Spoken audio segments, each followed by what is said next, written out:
नमस्कार साथियों, जैसा कि आप सभी जानते हैं कि महिला पर्यवेक्षक परीक्षा का नोटिफिकेशन जल्द ही आने वाला है। तो आज हम उसी के संदर्भ में पंचवर्षीय योजनाओं के बारे में बात करेंगे। पंचवर्षीय योजनाओं से संबंधित सबसे पहले हम कुछ महत्वपूर्ण तथ्य देखते हैं। इसका अर्थ आर्थिक योजना का अर्थ है पूर्व निर्धारित उद्देश्यों की पूर्ति हेतु सीमित प्राकृतिक संसाधनों का कुशलतम उपयोग किया जाता है, उसे आर्थिक योजना कहते हैं। उद्देश्य आर्थिक समृद्धि, आर्थिक व सामाजिक समानता को दूर करना, गरीबों का निवारण करना तथा रोजगार के अवसरों में वृद्धि करना इस योजना का उद्देश्य है। आर्थिक योजना को भारत के संविधान की समवर्ती सूची की 7वीं अनुसूची में रखा गया है।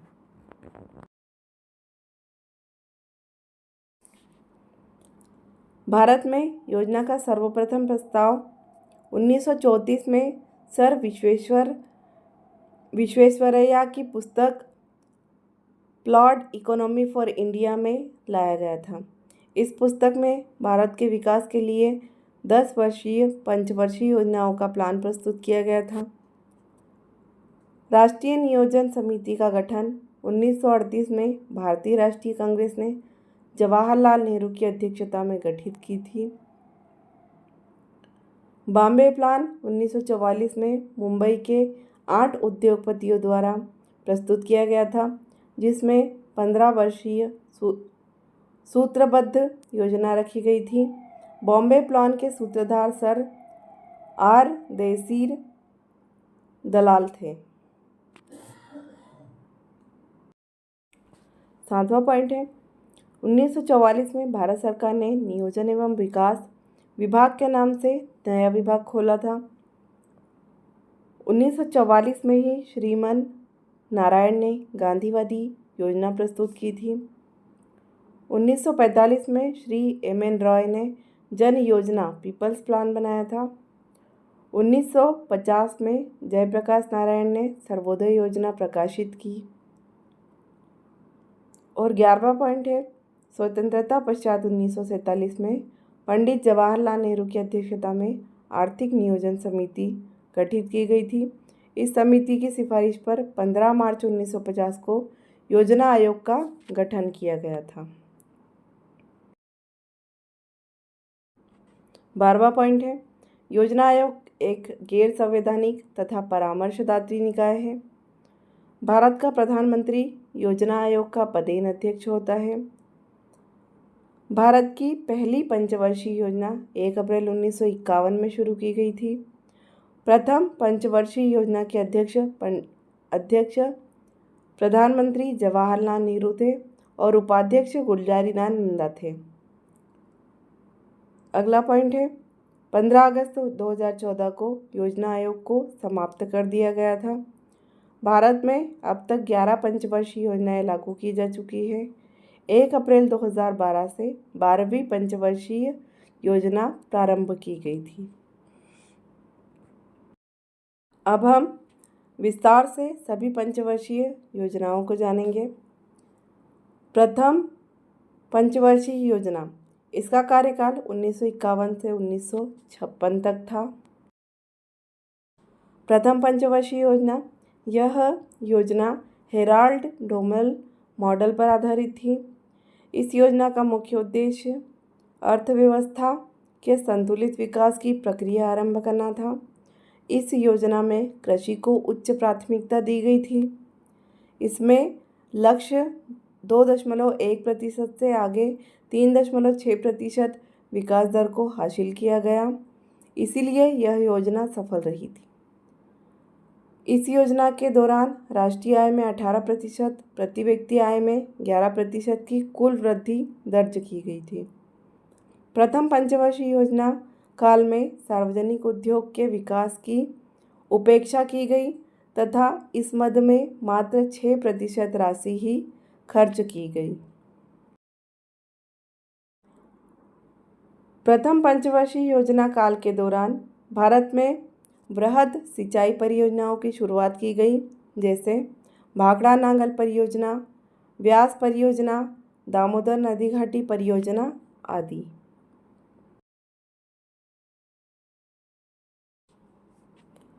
द्वितीय पंचवर्षीय योजना, इसका कार्यकाल 1956 से 1961 तक रहा। द्वितीय पंचवर्षीय योजना पीसी महालनोबिस मॉडल पर आधारित थी।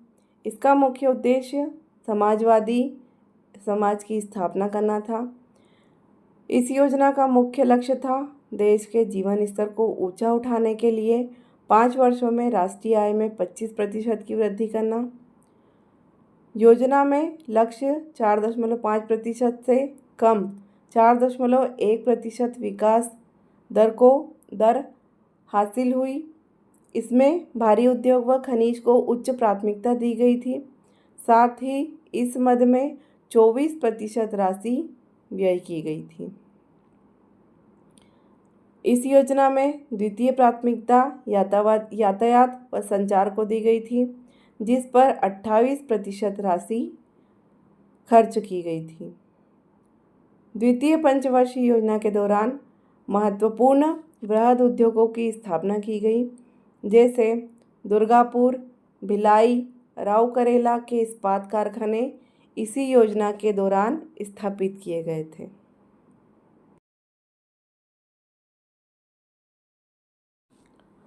तृतीय पंचवर्षीय योजना, इसका कार्यकाल 1961 से 1966 तक रहा था।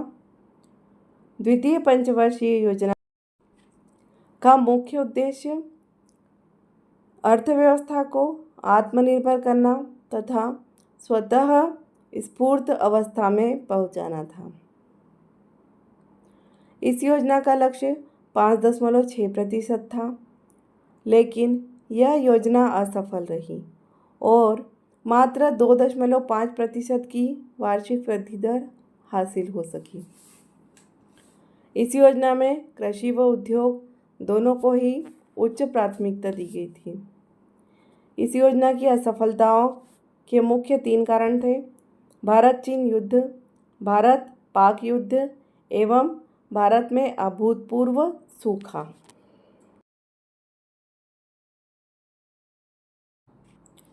उन्नीस सौ 66 से 1967 एवं 1967 से 1969 तक भारत में योजना अवकाश का समय रहा। योजना अवकाश के दौरान इस अवधि में वार्षिक योजनाएं तैयार की गई थी। इस अवकाश अवधि में कृषि तथा संबंधित क्षेत्र और उद्योग क्षेत्र को समान प्राथमिकता दी गई थी। योजना अवकाश का मुख्य कारण भारत पाक संघर्ष तथा सूख के कारण संसाधनों की कमी एवं मूल्य स्तर में वृद्धि होना था। इस दौरान भारत की वार्षिक वृद्धि 3.8% प्राप्त की गई थी।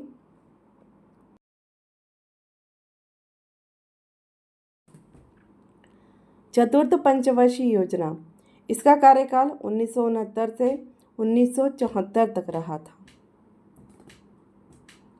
चतुर्थ पंचवर्षीय योजना का मुख्य उद्देश्य स्थायित्व के साथ में विकास तथा आर्थिक आत्मनिर्भरता की प्राप्ति था। इस योजना में समाजवादी समाज की स्थापना पर भी विशेष बल दिया गया था। इस योजना में क्षेत्रीय विषमताओं को दूर करने के उद्देश्य से विकास केंद्र उपागम की शुरुआत की गई थी, जैसे संसाधन आधारित कार्यक्रम, समस्या आधारित कार्यक्रम, लक्षित समूह उपागम, प्रोत्साहन दृष्टिकोण और व्यापक क्षेत्र उपागम आदि विकास केंद्र उपागम के घटक थे।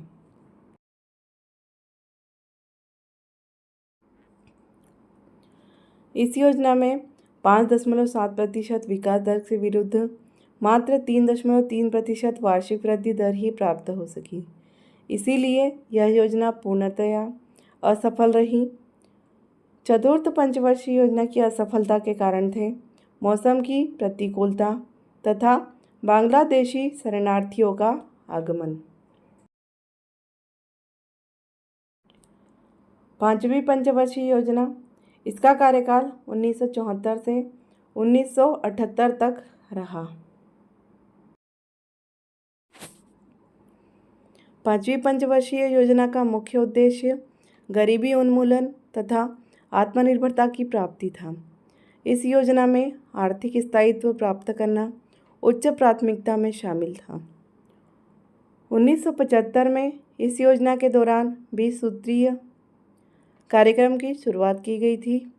इस योजना के दौरान विकास लक्ष्य प्रारंभ में 5.5% वार्षिक रखा गया था, परंतु बाद में इसे संशोधित कर 4.4% वार्षिक कर दिया गया था और इसके विरुद्ध 4.8% की वृद्धि दर प्राप्त की गई थी। इसीलिए यह काफ़ी असफल योजना रही थी। इस योजना में पहली बार गरीबी एवं बेरोजगारी पर ध्यान दिया गया था। इस योजना में सर्वोच्च प्राथमिकता कृषि को दी गई थी। उसके उपरांत योजना उद्योग और खनिज को रखा गया था। यह योजना सामान्यतः सफल रही, परंतु गरीबों और बेरोजगारी में विशेष कमी नहीं हो सकी। जनता पार्टी द्वारा शासन द्वारा इस योजना को सन 1978 में ही समाप्त करने का निर्णय लिया गया था। छठवीं पंचवर्षीय योजना, इसका कार्यकाल 1980 से 1985 तक रहा था।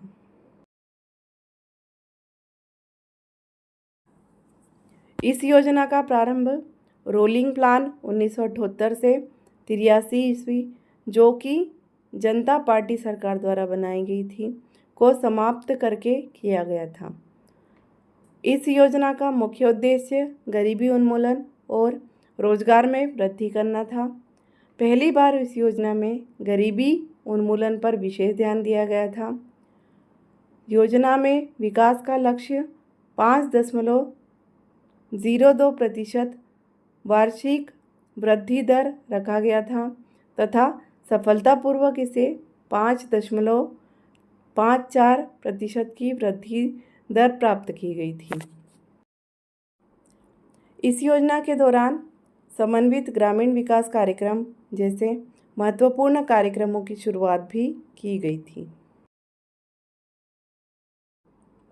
सातवीं पंचवर्षीय योजना, इसका कार्यकाल 1985 से 1990 तक रहा।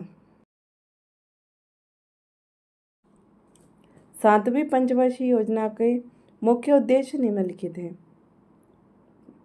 समग्र रूप से उत्पादकता को बढ़ाना तथा रोजगार के अधिक अवसर जुटाना, साम्य एवं न्याय पर आधारित सामाजिक प्रणाली की स्थापना करना, सामाजिक एवं आर्थिक समानताओं को प्रभावी रूप से कम करना, देशी तकनीकी विकास के लिए सुदृढ़ आधार तैयार करना, भोजन, काम और उत्पादन का नारा इसी योजना अंतर्गत दिया गया था।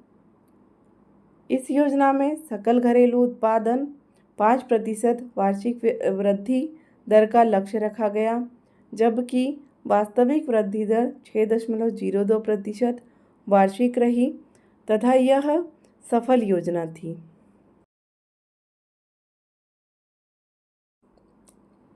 इसी योजना में योजना परिवहन की दृष्टि से पहली बार निजी क्षेत्र को सार्वजनिक क्षेत्र की तुलना में अधिक वरीयता दी गई थी।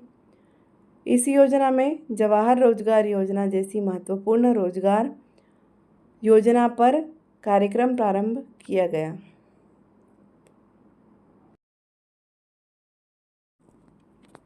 आठवीं पंचवर्षीय योजना, इसका कार्यकाल 1992 से 1997 तक रहा।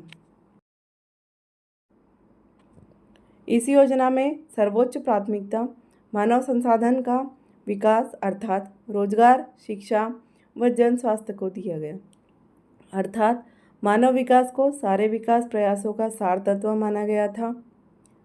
इसके अतिरिक्त आधारभूत ढांचे का सशक्तिकरण तथा शताब्दी के अंत तक लगभग पूर्णतया रोजगार की प्राप्ति को प्रमुख लक्ष्य बनाया गया था।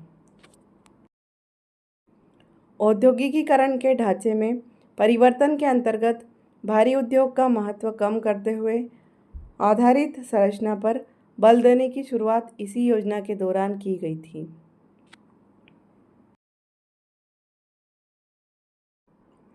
यह योजना सफल योजना रही तथा 5.6% वार्षिक वृद्धि दर के लक्ष्य से ज़्यादा 6.8% वार्षिक वृद्धि दर प्राप्त की गई। इसी काल में प्रधानमंत्री रोजगार योजना 1993 की शुरुआत की गई थी।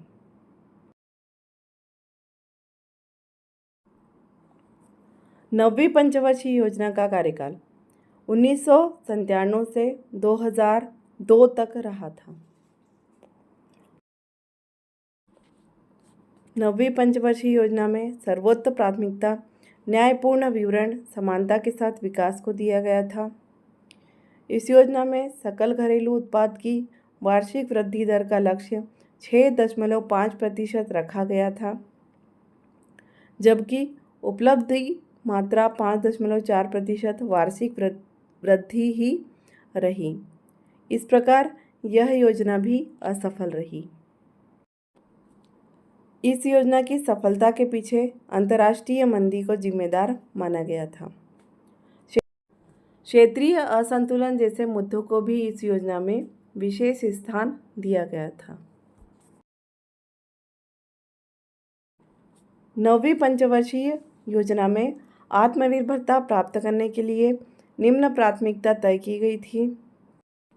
पहला, भुगतान संतुलन सुनिश्चित करना। दूसरा, विदेशी ऋण भार को न केवल बढ़ने से रोकना बल्कि उसमें कमी भी लाना।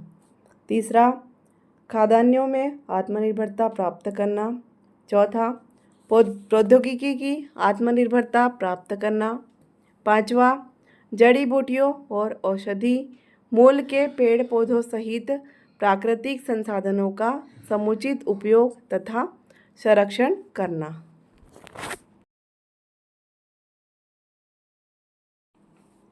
दसवीं पंचवर्षीय योजना, इसका कार्यकाल 2002 से 2007 तक रहा।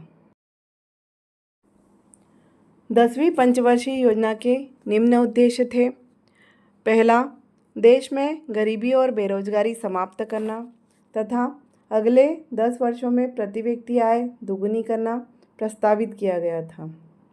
दूसरा, सकल घरेलू उत्पाद में वार्षिक 8% की वृद्धि का लक्ष्य रखा गया था, जबकि उपलब्धि 7.5% रही। तीसरा, योजना के दौरान प्रतिवर्ष 7.5 अरब डॉलर के प्रत्यक्ष विदेशी निवेश का लक्ष्य रखा गया था। चौथा, योजना अवधि में 5 करोड़ रोजगार के अवसरों का सृजन करना भी लक्षित किया गया था। इसके अतिरिक्त साक्षरता दर 75%, शिशु मृत्यु दर 45 प्रति हजार या उससे कम और वनाच्छादन 25% करने का लक्ष्य रखा गया था। 11वीं पंचवर्षीय योजना, इसका कार्यकाल 2007 से 2012 तक रहा। 11वीं पंचवर्षीय योजना 1 अप्रैल 2007 से प्रारंभ हो गई थी। इस पंचवर्षीय योजना का मुख्य लक्ष्य तीव्रतम एवं समावेशी विकास करना था। दूसरा, 11वीं पंचवर्षीय योजना में सकल घरेलू उत्पाद की औसत समृद्धि दर 8.3% रही। इस प्रकार सार्वजनिक वृद्धि 11वीं पंचवर्षीय योजना में रही। 11वीं पंचवर्षीय योजना में कृषि, उद्योग और सेवा क्षेत्र में विकास दर के लिए क्रमशः 4.1%, 10.5% और 9.9% का लक्ष्य निर्धारित किया गया था, जबकि उपलब्धि क्रमशः 3.3%, 6.6% और 9.8% रही। 11वीं पंचवर्षीय योजना में शिक्षा के लिए विषय वस्तु थीम अनिवार्य प्रारंभिक शिक्षा था। 12वीं पंचवर्षीय योजना, इसका कार्यकाल 2012 से 2017 तक था। 12वीं पंचवर्षीय योजना को राष्ट्रीय विकास परिषद की दिसंबर 2012 में मंजूरी मिली। इसका मुख्य उद्देश्य तीव्र, अधिक समावेशी और धारणीय विकास है। भारत की 12वीं पंचवर्षीय योजना का आरंभ 1 अप्रैल 2012 से हो गया था। इसके निम्न लक्ष्य थे: वार्षिक विकास दर का लक्ष्य 8% रखा गया था। दूसरा, कृषि, वानिकी, मत्स्य पालन क्षेत्र में 4%। तीसरा, विनिर्माण क्षेत्र में 10% की औसत वार्षिक वृद्धि लक्ष्य रखा गया था।